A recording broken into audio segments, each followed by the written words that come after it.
There's more to farming than milking cows and gathering eggs. Farms produce essential foodstuffs like corn, wheat, milk, eggs, cheese, and other fruits and vegetables. Farmers raise the cattle that are destined to become steaks and hamburgers, the chickens that end up being KFC buckets, and the pigs that eventually grace your plates in the form of bacon, if you're into eating meat, that is. You should be. Farmers all over the world are struggling. Between 2017 and 2018, the US lost 10,000 farms, citing a trade war, severe weather changes, falling commodity prices, bankruptcy, and corporate farming as causes. In 2023, the UK experienced one of the wettest years on record, which has resulted in crop production falling by 21%. In the Netherlands, farmers were told to lower the number of livestock they keep to help reduce the country's nitrogen emissions. Cuts in tax rebates led to German and French farmers blocking highways in protest, and in Poland, Slovakia, Hungary, and Romania, cereal prices plummeted due to an increase in produce imported from Ukraine. Farmers all over South Africa face similar problems, but they also have to contend with a uniquely South African phenomenon: farm attacks. In South Africa, farm attacks are defined as acts aimed against the person or residence of workers at and/or visitors to farms or small holdings, whether with the intent to murder, sexually assault,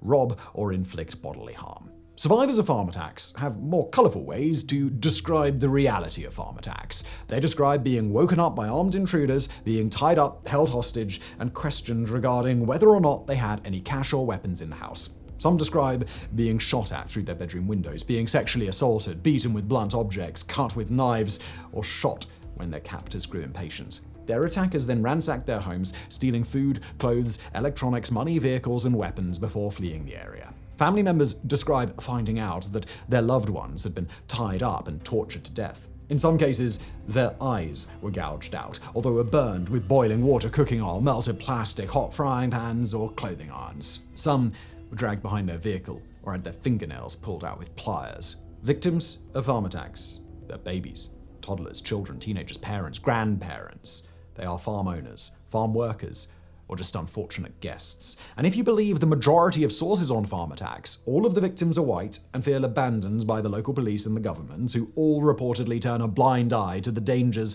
that South Africa's white farmers face on a daily basis.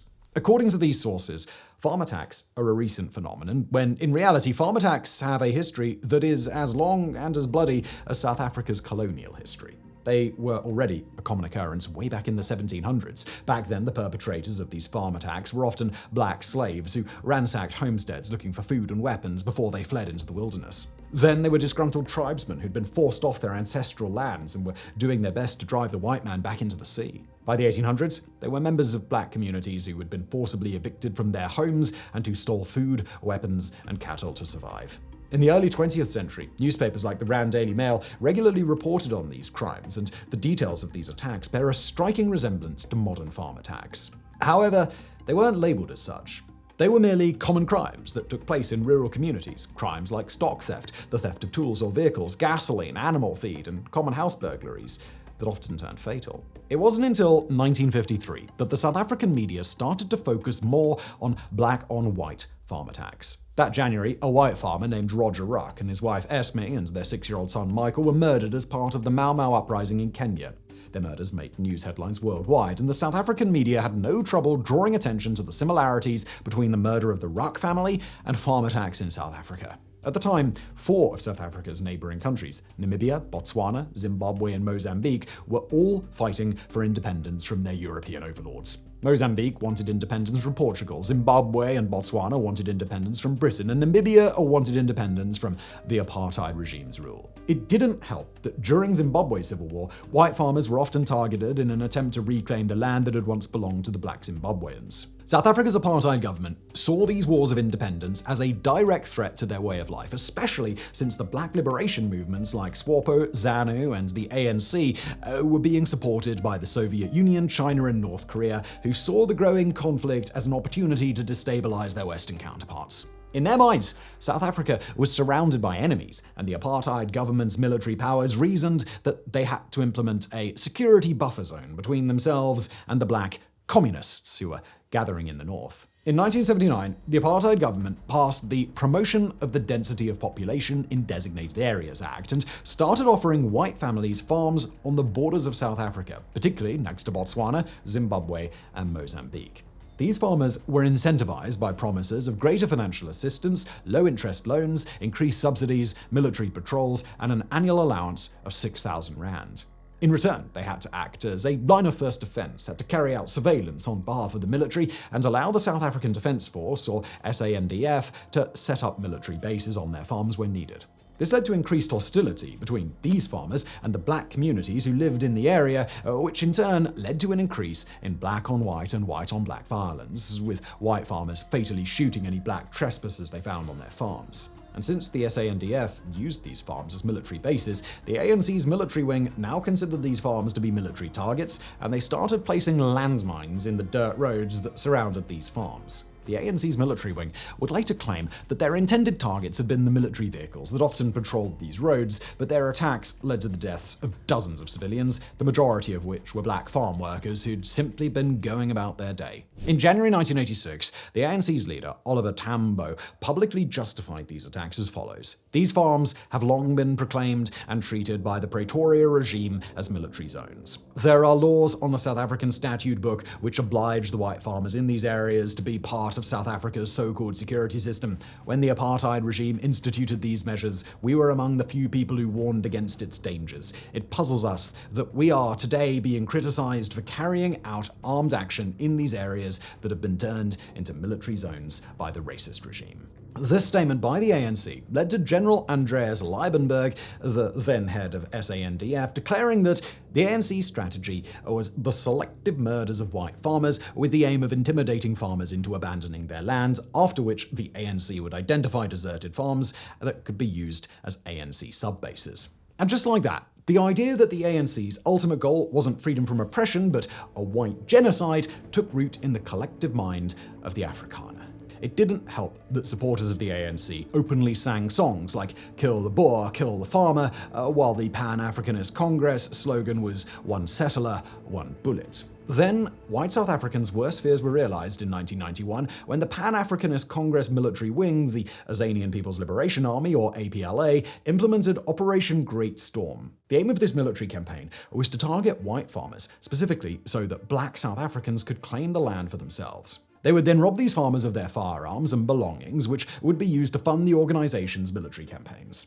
Between 1991 and 1993, 1,134 farm attacks were reported and 213 people died. In 1993, APLA increased their efforts and started targeting public areas instead, killing 27 people in total. After the end of apartheid, the transitional government established the Truth and Reconciliation Commission, whose goal was to investigate the horrors that were committed during apartheid and help South Africans come to terms with their bloody past. In other words, they were South Africa's version of the Nuremberg trials. During these hearings, 32 members of the APLA applied for amnesty and admitted to murdering at least 24 white farmers, all the while claiming that they'd only been following orders.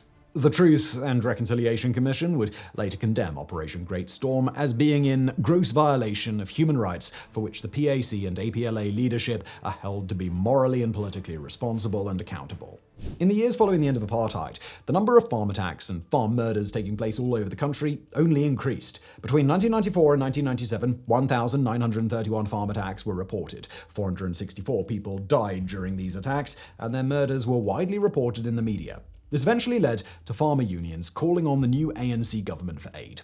In October 1997, the South African government implemented the Rural Protection Plan. The goal was to monitor farm attacks and encourage both the communities and local authorities to work together to combat crime in rural areas. This led to the establishment of community watch groups and commandos who all regularly checked in on each other and patrolled the roads between isolated farms. These community watch groups, along with the South African police force, all received training on what farm attacks entailed, what methods they used when they attacked farmers, and what to look for while investigating these murders, and what had to happen to ensure that the perpetrators would be able to stand trial for their crimes. Despite their efforts, the number of farm attacks only increased. Between 1998 and 2001, the number of farm attacks taking place every year had doubled, with 3,499 cases being reported. During that time, 577 farmers lost their lives. Within the next decade, the number of farm attacks decreased. The number of deaths that were being reported also went down, with only 41 deaths being reported in 2022.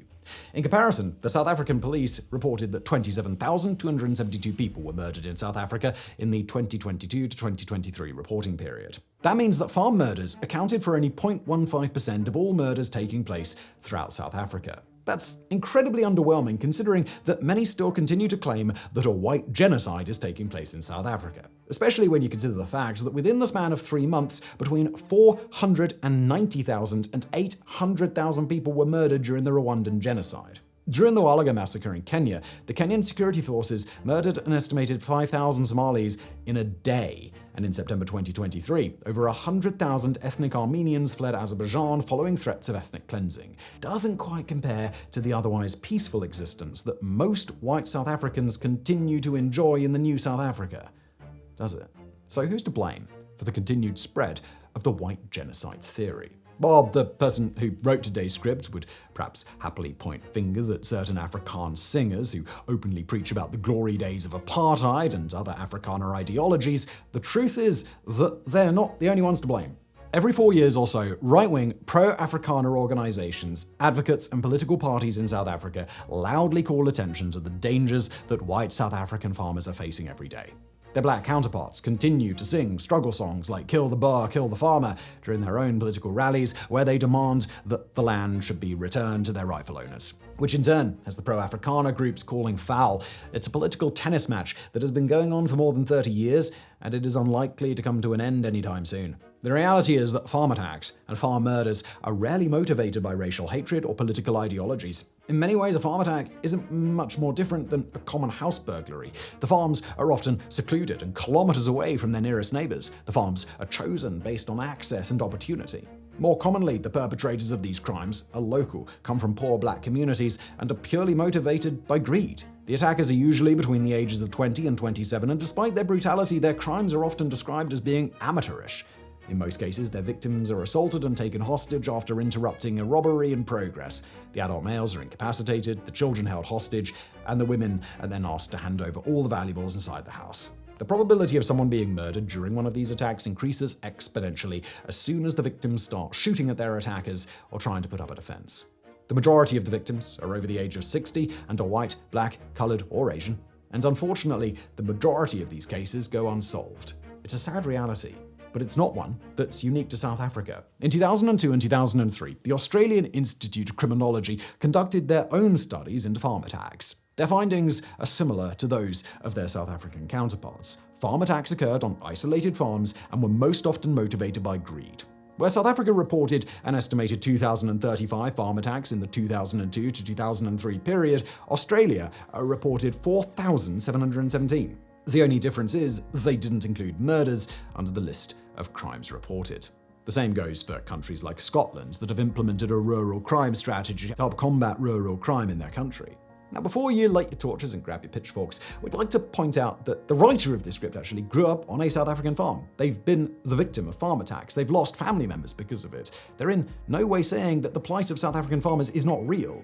The reality is that South Africa's white farmers are just as safe and secure as their urban counterparts in the cities who hide behind walls, security gates, and high-end security systems. Unless more is done to uplift poor communities in South Africa, unless South Africa's unemployment rate of 32.9% drops to 15% or even 10%, and unless the young men who commit these crimes are motivated to look elsewhere for a way to support their families, farm attacks are going to continue. People are going to die. The answer lies in coming up with solutions to these all-too-real problems instead of preaching about the glory days of apartheid.